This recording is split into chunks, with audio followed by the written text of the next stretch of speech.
Hi everybody, this is SAAD.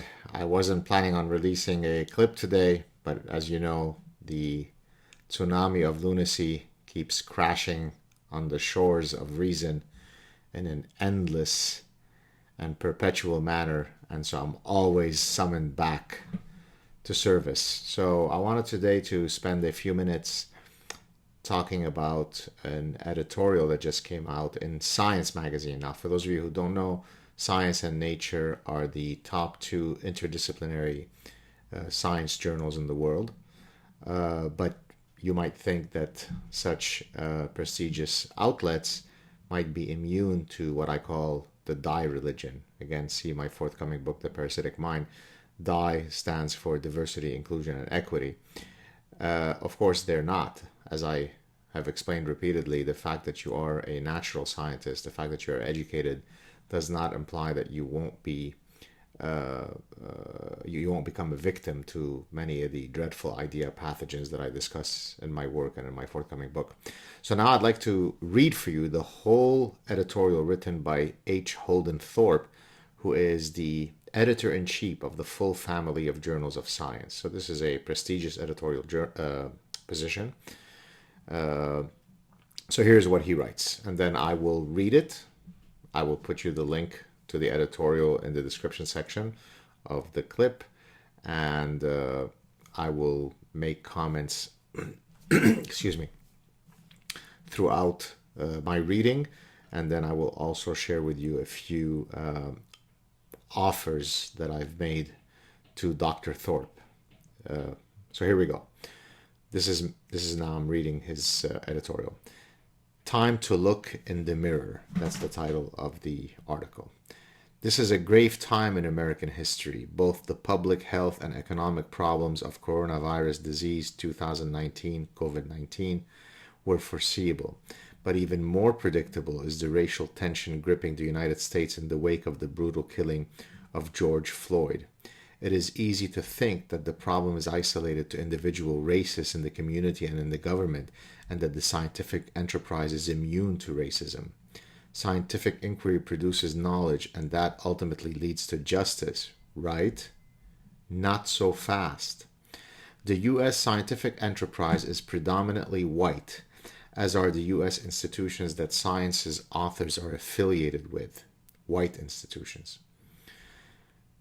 The evidence of systemic racism in science permeates this nation. Why are so few science authors from historically black colleges and universities? Why are the scientific areas studied more frequently by people of color continuously underfunded by the government? Why do students who are people of color have to remind society that they are almost never taught by someone who looks like them?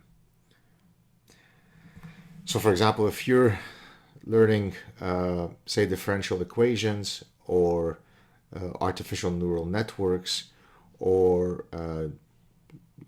consumer psychology or the distribution of prime numbers, you simply learn better if the person teaching you looks like you.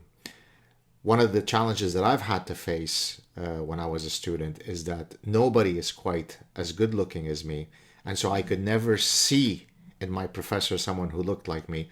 Maybe that's why I didn't always get an A+ grade. Came close, but not always. Probably due to this reason.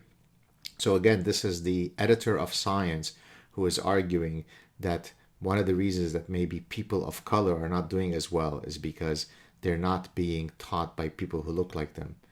That's what racism sounds like. That's what patronizing sounds like.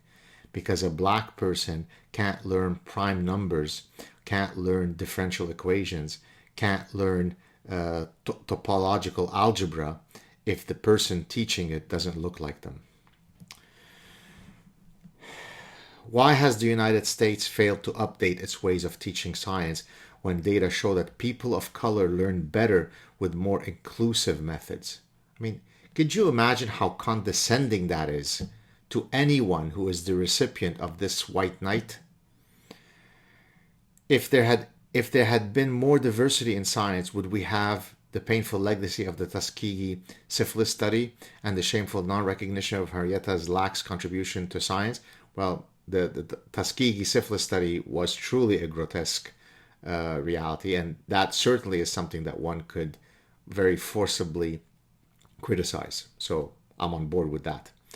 Dr. Lisa White, a professor at the University of California, Berkeley, and chair of the American Geophysical Union's Diversity and Inclusion Advisory Committee, pointed out recently that environmental racism wouldn't be such a problem if there were a more diverse science professoriate. By the way, environmental racism is the idea that, I'm guessing this is what he means here, that, for example, climate change does not affect different communities as much to the same extent. And so in that sense, we have environmental racism.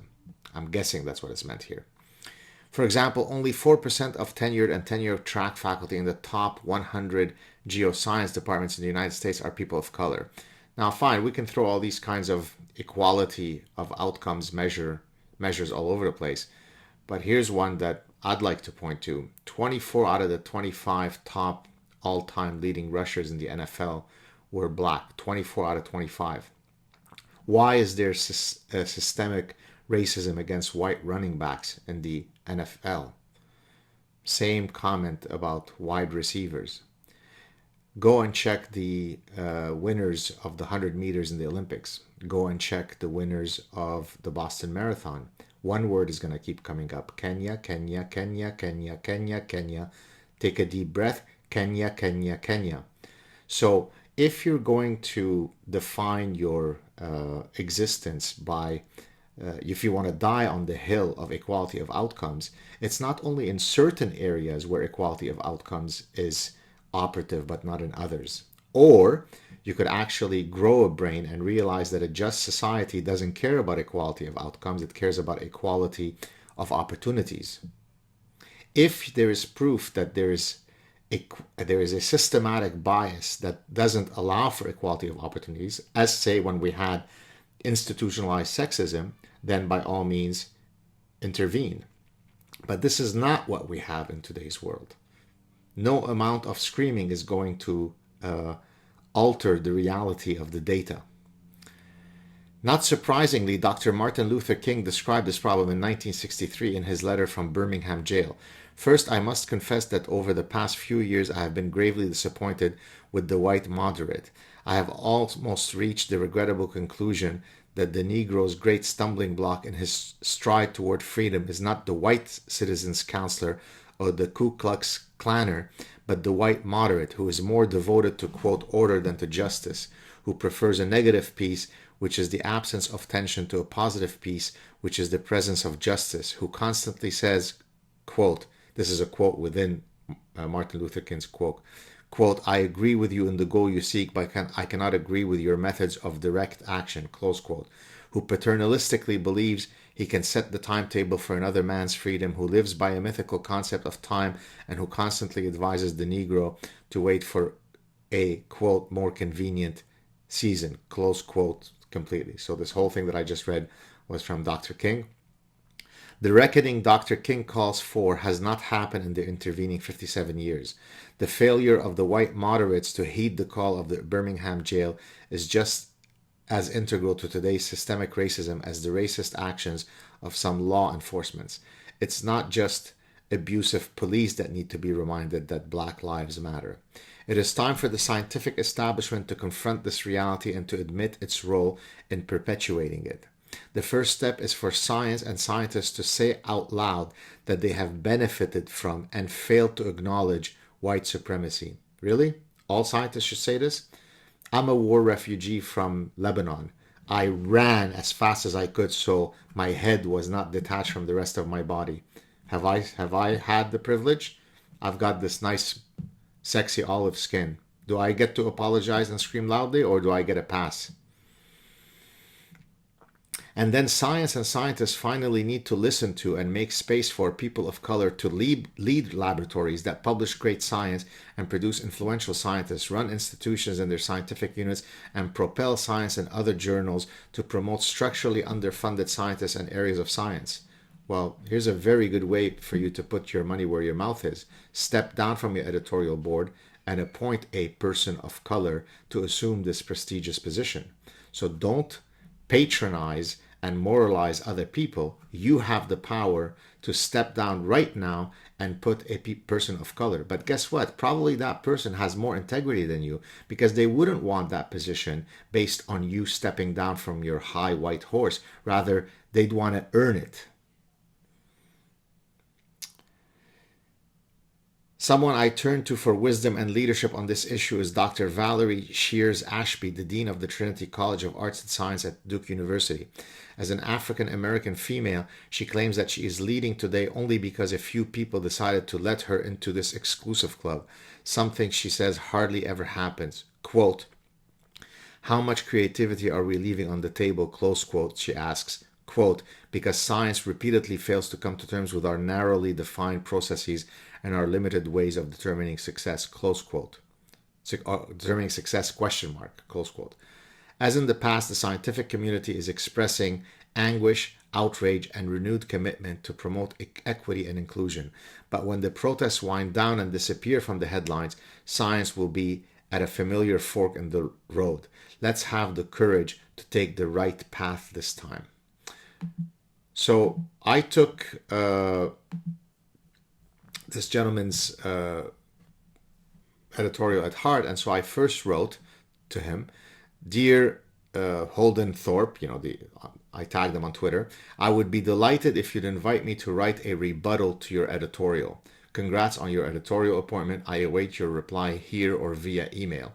And then, in case he didn't know that he should accept my request, I made it clear that I'm a person of color.